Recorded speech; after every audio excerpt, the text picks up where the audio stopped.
Un, deux. Bonjour, merci d'être ici aujourd'hui, d'être tous venus à Paris. Je pense que c'est un moment précieux de se retrouver et de parler de livres, tout simplement. Donc je m'appelle Ange, je suis nouveau au Rouergue depuis janvier. Je suis commercial, je vais être aujourd'hui la voix d'Olivier Douzou pour présenter les albums. Donc 3 albums qui sont des enjeux pour nous sur ce second semestre. Et Olivier Pillet présentera 4 romans jeunesse. Voilà. Donc lui, vous le connaissez bien normalement.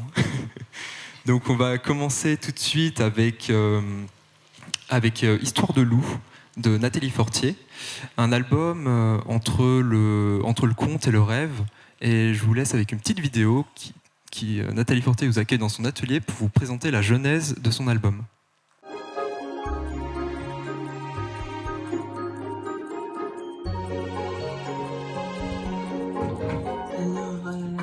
J'ai très envie de vous raconter un peu l'histoire de Lou, sa naissance. En fait, sa naissance, c'est grâce à cette petite Lou que j'ai rencontrée et que je trouve absolument fabuleuse. Et qui m'a donné envie de dessiner. Et donc, je l'ai dessinée des centaines de fois. J'ai des tonnes de cahiers de Lou qui chantent, qui dansent, qui est timide parfois. Et puis est arrivé un autre personnage, un lutin. Et ce lutin lui a dit « Lou, j'ai du chagrin. J'ai du chagrin parce que quelqu'un m'a privé de tous mes rêves. » Et à partir de là, j'ai fait des rêves. Mais là, j'ai changé de technique parce que j'ai eu envie d'utiliser de l'huile, de pastel à l'huile, des gros pastels. Parce que c'est beaucoup plus l'idée du rêve, de s'embarquer dans des histoires un peu folles, mais toujours joyeuses. J'ai eu envie vraiment d'une histoire merveilleusement joyeuse. Voilà, garantie que c'est une histoire qui se termine très bien pour Lou et le lutin. Hey Lou, t'en mets partout.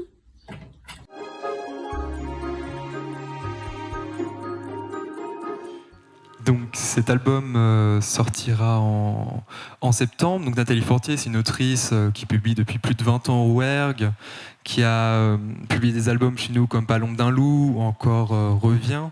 C'est une créatrice plasticienne qui adore travailler différents matériaux comme le bois, le plâtre, la terre. Et cette fois-ci, elle a jeté son dévolu sur la pastel. Pour résumer brièvement le fil directeur, le fil rouge de cet album, une petite fille qui s'appelle Lou rencontre un petit lutin qui est vraiment malheureux parce qu'il s'est fait complètement déposséder de ses rêves par une sorcière. Et le but de cette petite fille Lou, c'est de lui redonner l'opportunité de rêver en lui racontant ses aventures qui prennent la forme de contes oniriques même, qui sont au nombre de 12.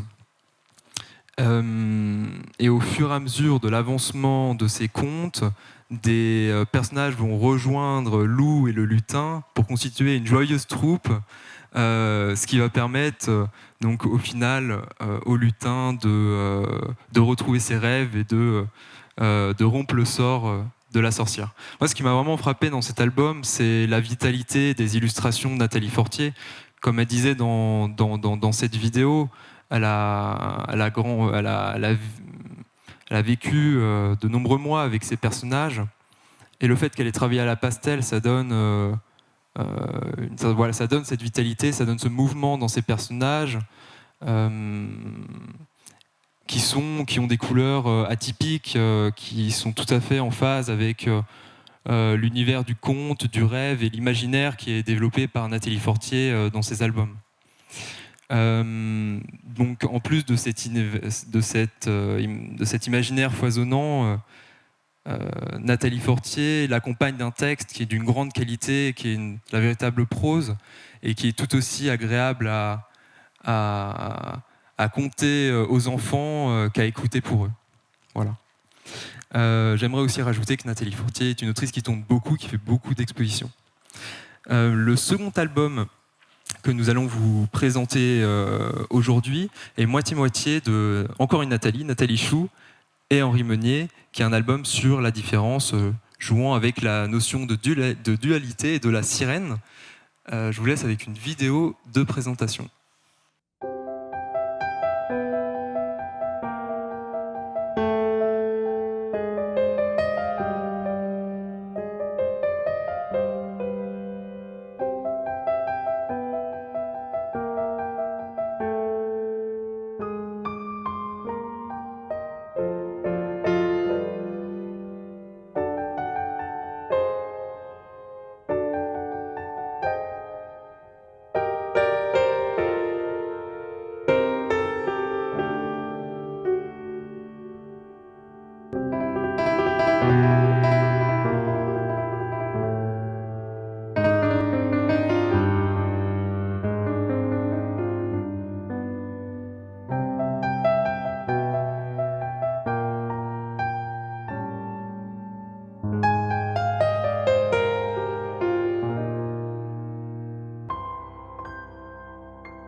Nathalie Chou et Henri Meunier sont deux auteurs qui ont déjà publié au Rouergue ensemble.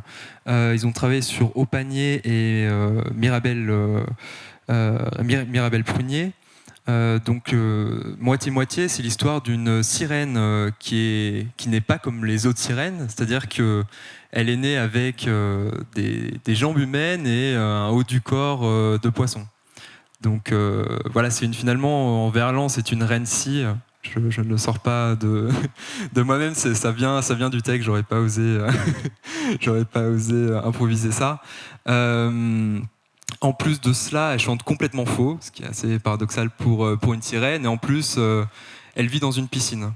Donc voilà, dans cet album, il y a vraiment ce trait humoristique que personnellement j'adore et qu'au sein de l'équipe du Rouergue, on a tous adoré.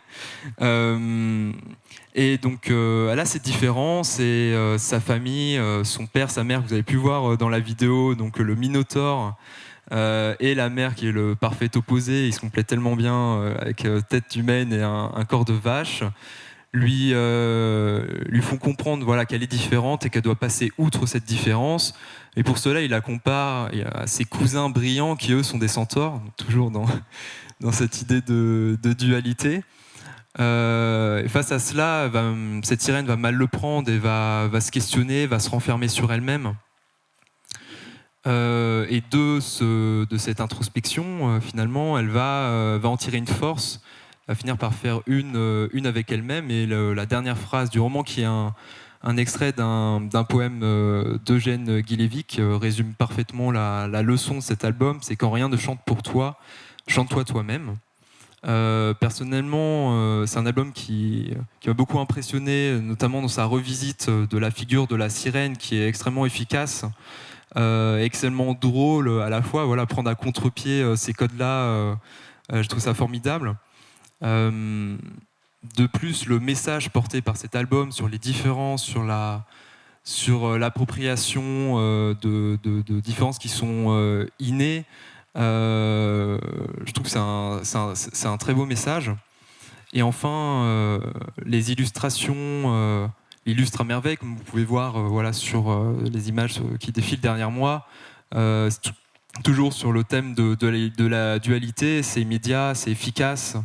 Il y a ce trait de Nathalie Chou qu'on peut retrouver dans d'autres de ses albums, que je trouve très appréciable. Et enfin, le texte d'Henri Meunier est lui aussi de qualité, tout en restant accessible à la lecture. Voilà. Ensuite, le dernier album que je vais vous présenter, c'est un gros coup de cœur de toute l'équipe du Rouergue, Cheval de Ronald Curchod, à lire dès 6 ans, qui est un album qu'on peut juger de contemplatif, on va dire. Et je vous laisse avec une lecture de cet album qui va défiler sur l'écran derrière moi. Je ne pourrais dire depuis combien de temps. En tout cas, très longtemps. Debout, immobile longtemps en bordure de cet étang. La nuit, les étoiles troussent à surface de petites lumières pointues et mouvantes. Un matin, il a même gelé. Un matin, on a prononcé mon nom. Cheval. Je relève enfin ma lourde tête de cheval. J'aspire par mes naseaux un air de glace et je pars. Parmi les bouleaux, je suis la cendre des bêtes. J'accompagne la lenteur des nuages. Bien que le chemin soit tracé maintenant, il longe des prairies d'herbes peignées, tranche la forêt de part en part, en champ de fût pour bois de cheminée. Le chant du rouge-gorge soupire. C'est de l'eau claire qui babille, qui roule des galets de cristal dans la lumière du jour, en l'entourbillon dans l'anse de l'oreille. À mes côtés, une jeune rivière me guide. Elle saute, rebondit entre de gros rochers ronds, et serpente sous les racines des coudriers. Elle éclabousse joyeusement les mousses. Bientôt, elle se calme. Toute l'eau là sous mes yeux est en voyage. Ses fragiles boucles, cette épaisse chevelure de rivière dévalent là où vivent les bateaux, partent sans attendre se jeter à la mer. Voir la mer sans attendre et laisser mes sabots accompagner la rivière. Une jeune personne m'accompagne maintenant. Elle dit me connaître. Elle m'appelle Cheval.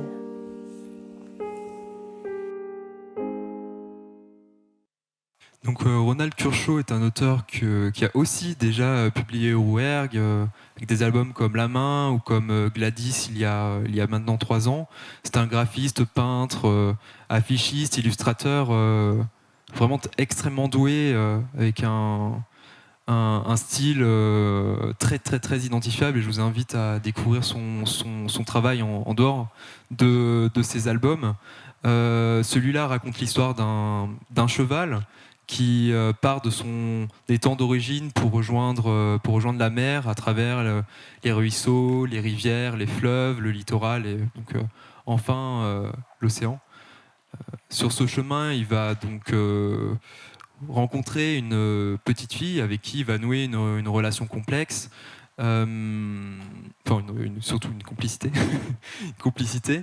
Cet album est toujours du point de vue de l'animal. C'est ça qui est vraiment très intéressant. C'est qu'à travers les yeux de ce cheval, on découvre tous les différents environnements qui traversent, la faune, la flore, et aussi on découvre la temporalité de l'animal qui est beaucoup plus lente que la nôtre. Pour parler un peu de la forme de l'album, les tableaux sont des illustrations donc en double page à bord perdu, suivies d'une double page ensuite avec le texte. Voilà, ça permet vraiment de s'immerger dans ces tableaux, dans son dessin, dans l'univers de Ronald Kershaw. Ouais, c'est vraiment ça qui m'a marqué dans cet album, et c'est ça qui est très immédiat à chaque fois qu'on le montre à quelqu'un en interne. Je pense que Olivier, tu confirmeras. C'est que comme c'est des illustrations à bord perdu, il y a quelque chose de captivant. Aussi dans la composition des tableaux de Ronald Kershaw, les paysages, les mises en scène, les couleurs, les lumières. Ça permet vraiment d'avoir une représentation de tout le monde animal. Je voudrais aussi souligner rapidement la qualité du texte, comme vous avez pu l'entendre tout à l'heure. Et ensuite, le plus important à mes yeux, c'est le message qui est transmis par cet album, qui nous invite à prendre notre temps. Il y a une véritable éloge de la lenteur, de la contemplation. Je pense que c'est quelque chose aussi qui parle, on va dire, à travers ces illustrations aux enfants, et pas seulement aux adultes. Voilà. Et donc, pour faire un petit tour sur la fin d'année, il y a un album dont on n'a pas parlé, qui sort en novembre, c'est La Belle Course de Henri Munier, qui est un album conçu comme un conte randonnée.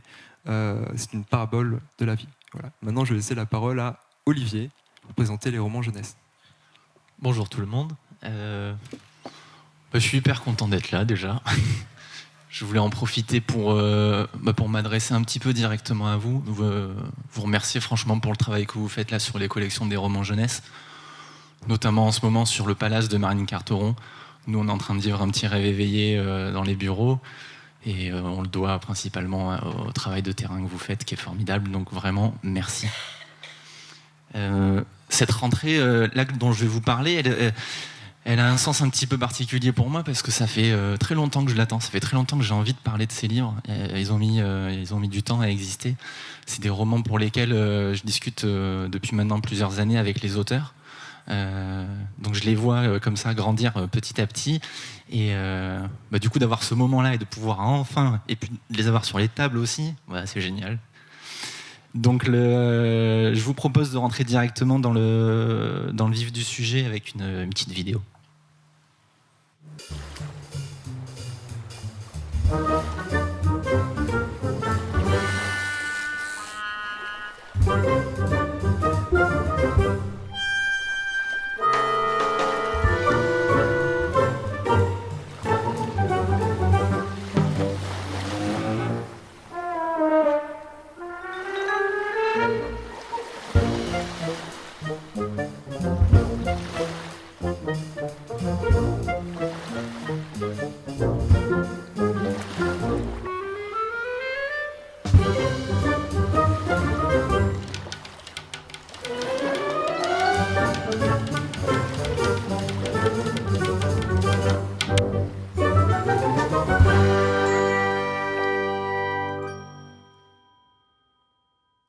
Donc, premier roman hyper attendu de ma part. C'est le retour de l'enfant terrible du Rouergue, Guillaume Guéraud.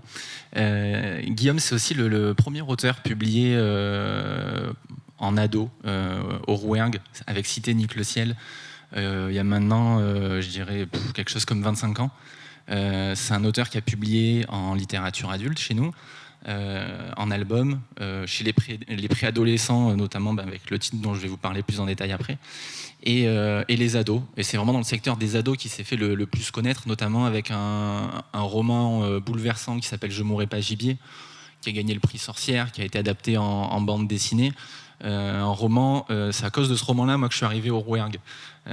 Donc pour moi, travailler avec Guillaume, c'est pas toujours un moment simple, parce que c'est quelqu'un d'extrêmement entier, mais c'est un moment qui me rappelle sans arrêt pourquoi je suis là et pourquoi je suis au Rouergue.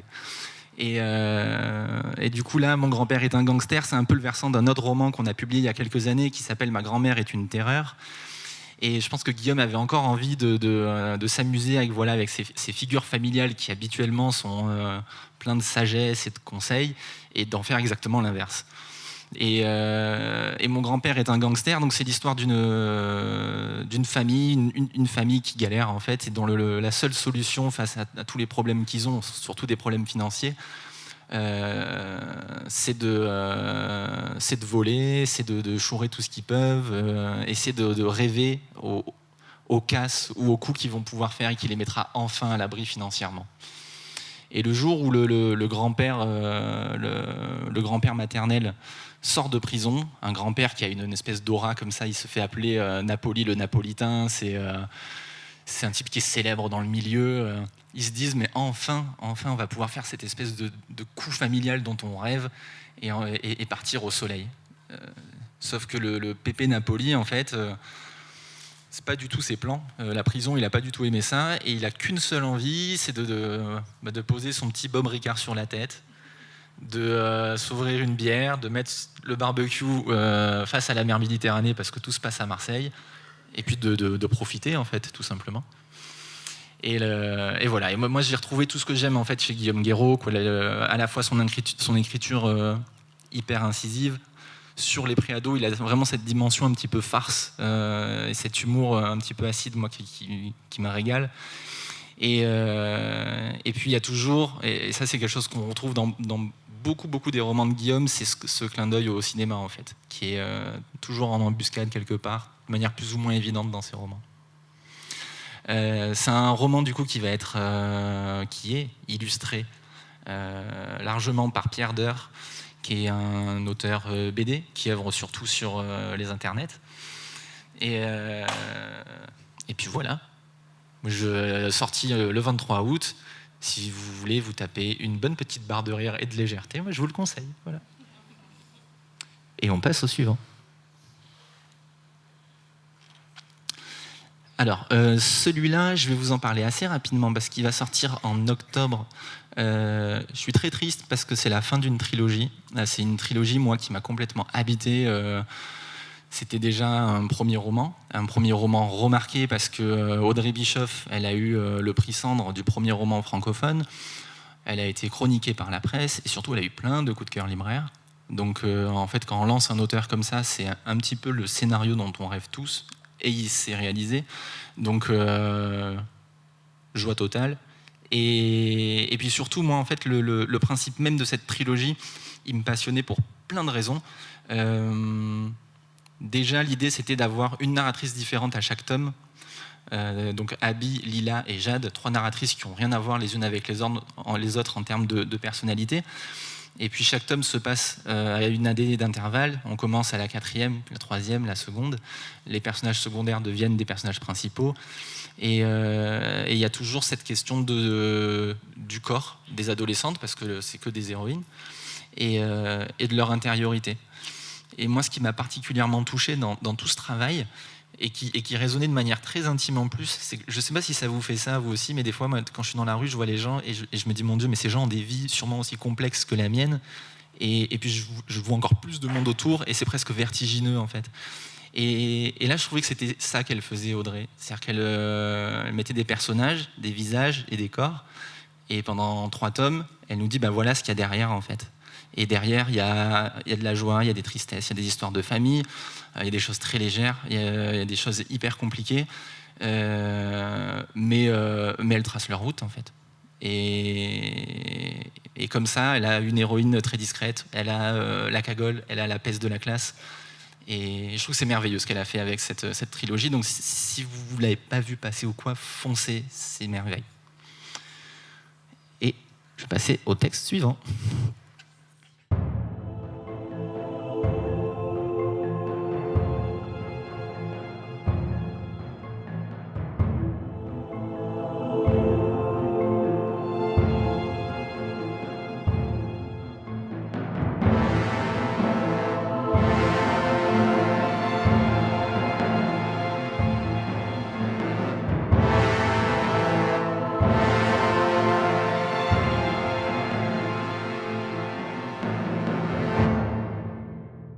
Sol d'Antonio da Silva. Antonio, il m'a fait un cadeau.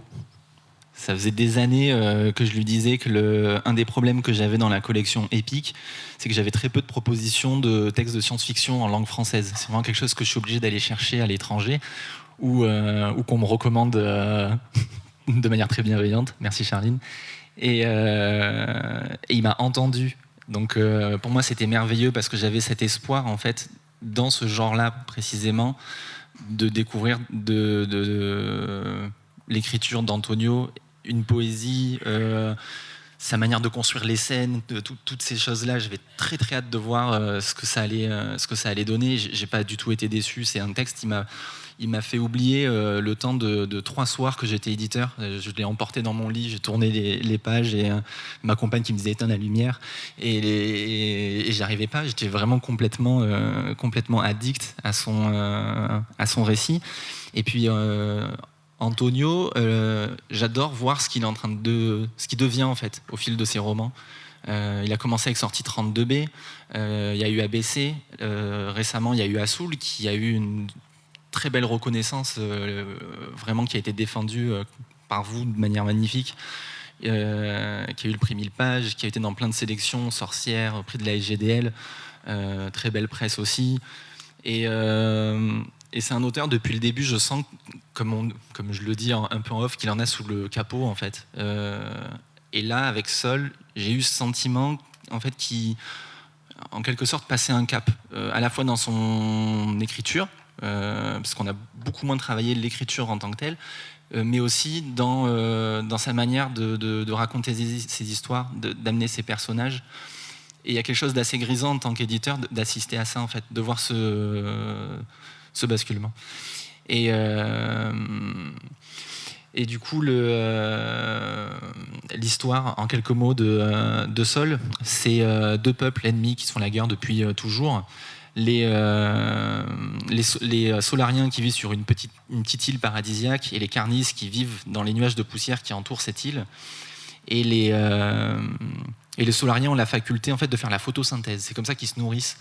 Donc en fait, ils mangent ni d'animaux ni de végétaux, ce qui leur donne un rapport à la nature très particulier, à contrario des Carnis. Mais surtout, ces 2 peuples se mènent une guerre de territoire, essentiellement, quoi. Et l'héroïne, Aqua, là que vous voyez sur la couverture, qui est une solarienne, va être kidnappée par une bande de carnisses et elle va découvrir en fait tout l'envers du décor. À la fois l'histoire de cette guerre, mais aussi l'histoire de son peuple, avec cette question de qui était là en premier en fait. Et Antonio m'a chargé du coup de vous lire un texte. Alors, bonjour à toutes et à tous. Avant d'être des mots, Sol fut d'abord une image, celle d'une jeune femme à la peau dorée, courant dans la forêt, libre, en symbiose avec la nature. Au loin, des nuages de poussière mortelle. À partir de cette image, ma petite machine à rêver s'est mise à tourner à plein régime.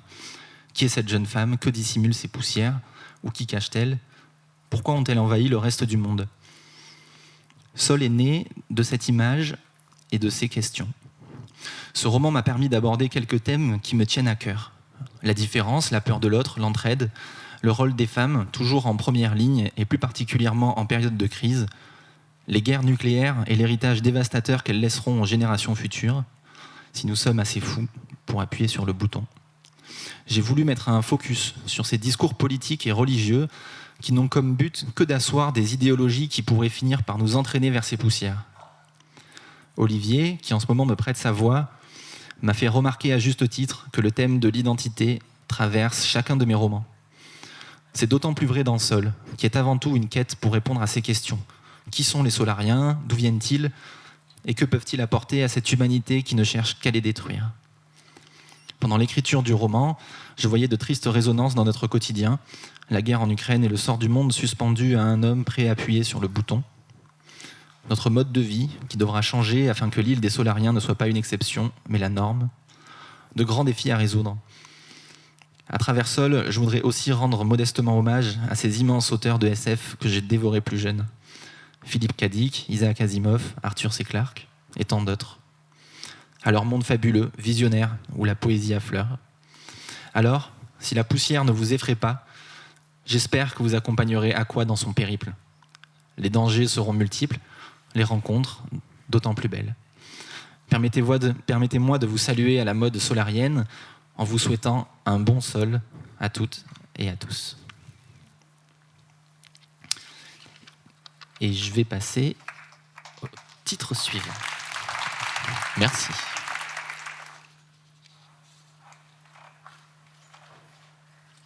Ah oui, je dois faire monter le suspense avant la vidéo en fait. Donc le prochain titre dont je vais vous parler, c'est une autrice qui s'est immédiatement imposée comme, je pense, une plume assez incontournable de la littérature ado et young adulte. C'est par exemple une autrice dont on a parlé 2 fois à la grande librairie dans les pastilles pour des libraires, qui a été chroniquée dans la presse adulte et jeunesse, qui a été primée par les adultes et la jeunesse. Pour moi, c'était assez du jamais vu. C'est quelqu'un qui s'adresse aux grands ados, aux jeunes adolescents, aux adultes. Et quand elle m'a passé son nouveau texte, j'avais une pétoche d'enfer, d'être déçu tout simplement. Je me suis dit, mais j'ai tellement aimé ses précédents romans, si celui-là ne me plaît pas, je ne saurais pas comment lui dire en fait. Je vais devoir, je démissionner a priori. Et je vais vous laisser découvrir la vidéo. Les parents de Malek disparurent le jour de ses 11 ans. Il se réveilla tard ce matin-là. Le soleil projetait déjà un rectangle jaune sur le mur d'argile et couronnait le petit figuier de la cour. Malek avait trop dormi. Il avait la bouche pâteuse et un goût métallique au fond de la gorge. Ses oreilles bourdonnaient. Il n'entendait pas les bruits habituels montés de la rue. Pourquoi son père ne l'avait-il pas réveillé à temps pour le travail? Le garçon trouva des coussins jetés par terre, une cruche cassée et la porte entr'ouverte sur la poussière du dehors. Mais ses parents n'étaient nulle part. Pris de panique, il fit le tour du quartier. Personne ne les avait vus. Il rentra chez lui le cœur serré et ramassa les coussins. Il balaya les morceaux de terre cuite. Il attendit. La matinée passa, puis l'après-midi. Les cloches sacrées sonnèrent. Le soir tomba. À travers le mur, il entendait la voisine et sa marmaille s'installer sur le patio pour manger leur couscous. Une armée de petites mains lancées à l'attaque d'un même grand plat.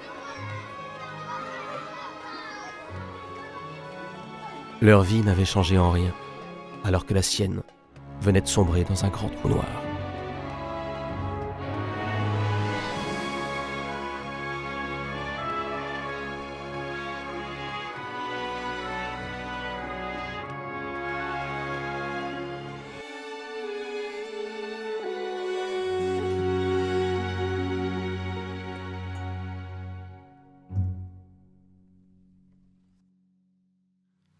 L'extrait que vous venez d'entendre est tiré de l'adaptation audio qui va sortir en simultané de la dernière saison de Selim et qui a été faite par Actes Sud Audio. Donc Pascal Kivigère, c'est le royaume de Pierre d'Angle. Le royaume de Pierre d'Angle, c'est maintenant, je crois qu'on est à plus de 40 000 exemplaires vendus.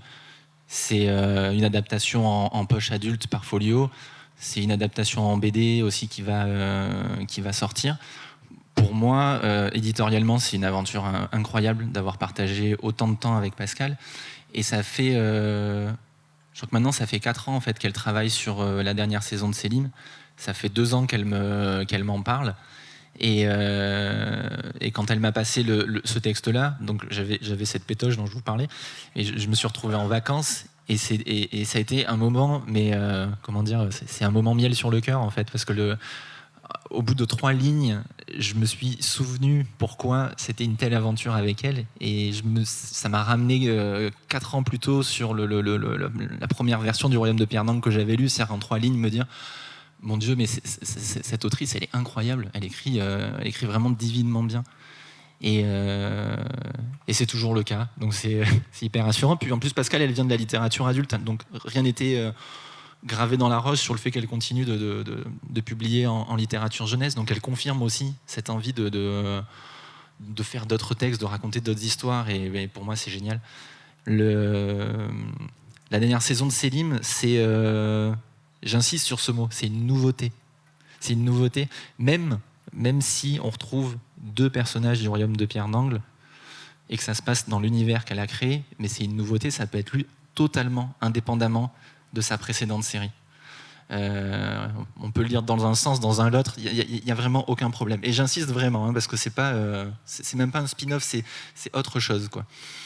La dernière saison de Selim, ça raconte l'histoire d'un empire. C'est l'empire de Selim. C'est un empire qui est cramé par le soleil, qui est envahi par le sable.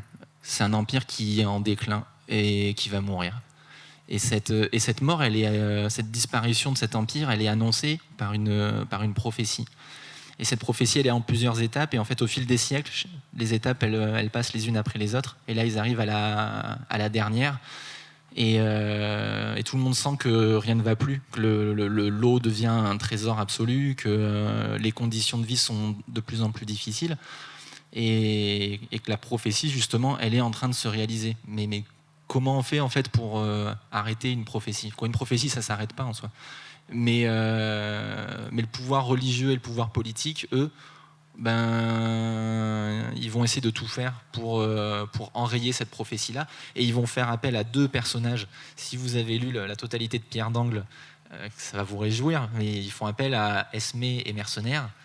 Esmé et Mercenaire qui ont la particularité de travailler ensemble, d'être des amants, de partager une passion, et d'être aussi des espions, des mercenaires qui vendent leurs services aux plus offrants pour résoudre toutes sortes de choses. Ça va du renversement d'un gouvernement à contrecarrer une prophétie.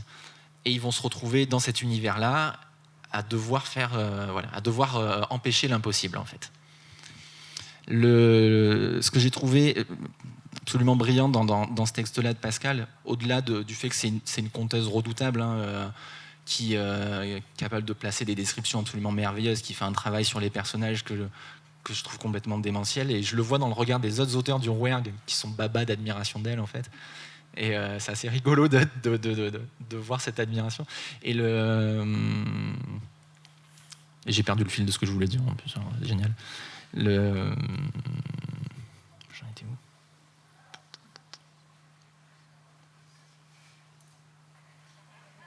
Bref, ce que j'avais... que en plus j'ai vachement réfléchi à toutes les choses que je voulais dire. Mais Pascal, moi un des trucs qui me bouleverse toujours autant, c'est je sais pas si ça vous fait ça des fois, c'est vous voyez un danseur faire des trucs incroyables et en fait il y a toujours le danseur il sourit en fait, ça sent jamais l'effort. Et Pascal c'est ça, elle fait des trucs incroyables avec son écriture et ça sent jamais l'effort. Et là, ce qui est important aussi d'ajouter, c'est que c'est vraiment un texte qui est pour les ados, les jeunes adultes et les adultes. Donc vraiment, il y a une très belle ouverture comme ça. Et voilà, et j'espère que tous ces textes résonneront de manière aussi forte chez vous qu'ils ont résonné chez moi. Voilà, merci beaucoup.